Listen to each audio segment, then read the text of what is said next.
நான் எங்கள் அப்பாவை நினைக்கிறேங்க. எல்லோரும் தான் அப்பாவை நினைப்பீங்க. நான் மட்டும் நினைக்கிறதுக்கு என்ன? நான் ஏதோ ஒரு குறும்பு பண்ணிட்டேன், பண்ணியிருக்கக்கூடாது பண்ணிட்டேன். என் அண்ணன் வந்து நின்றுட்டார் 10ஆம் கிளாஸில். என்ன குறும்புன்னு கேட்குறீங்களா? வெளியில் இருக்கிற பொட்டி கடையில் ஃப்ரெண்ட்ஸோடு நின்று தலையில் துணி இல்லாமல் கழுத்தில் துணியை மாட்டிக்கிட்டு பன்னீர் சோடா குடித்தேன். எங்கள் அண்ணன் பார்த்துட்டார். ஒழுக்கம் இல்லாமல் ரோட்டில் சுற்றுற உனக்கு இனிமேல் படிப்பு கிடையாது. வந்து என்னுடைய சர்டிஃபிகேட்லாம் போட்டாச்சு, நடு ஹாலில் போட்டார். என்னை விட 4 வயசு பெரியவர் போட்டார். உள்ளே இந்த கெரோசின் எடுத்துகிட்டு வந்து அதில் போட போகிறார். எங்கள் அப்பா ரொம்ப சாஃப்ட்டுங்க, மின்னல் மாதிரி வந்தாருங்க. வெளியில் 5 அடி தான் இருப்பார், குள்ளமாக இருப்பார் எங்கள் அப்பா. என் அண்ணன் 6 அடி, எங்கள் அம்மா உயரம். நேராக வந்து சொன்னார், என்ன செஞ்சாவ? சோடா குடித்தா. ஓகே சரி, நான் பார்த்துக்கிறேன், இனிமேல் செய்ய மாட்டா போ நீ.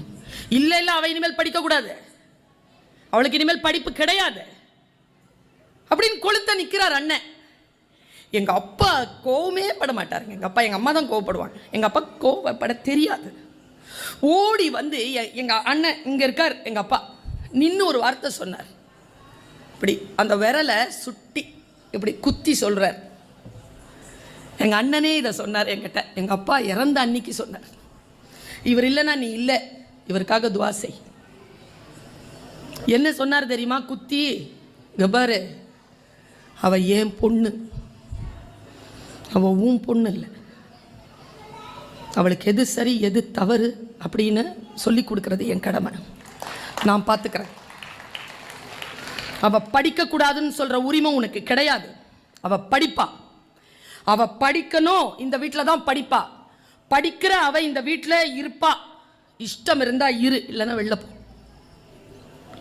எங்கள் அப்பா சொன்னாருங்க எங்கள் அண்ணங்கிட்ட.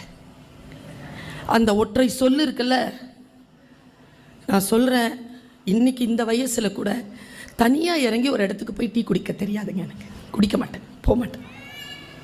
அப்பா சொன்னார். பயணத்தில் கூட உட்காந்துருப்பேன், எது பயணத்திற்கானதோ தேவையானதை எடுத்துக்கிட்டு போவேன். யாராவது கூட இருந்தால் தான் போவேன். ஏதோ ஒன்று அப்பா சொன்னது சரியோ தவறோ, தந்தை எப்படி இருக்கணுமா? என் தந்தையை நான் நினைவு கூறுகிறேன், எனக்கு படிப்பு தந்ததற்காக. இந்த தேசத்தின் தலைவர்களை நான் நினைவு கூறுகிறேன், எனக்கு படிப்பு தந்ததற்காக. என் பள்ளிக்கூடத்தில் என் ஆசிரியர்களை நான் நினைவு கூறுகிறேன், எனக்கு கல்வி தந்ததற்காக. எதற்காக நீ நினைவு கூறப்பட விரும்புகிறாய்?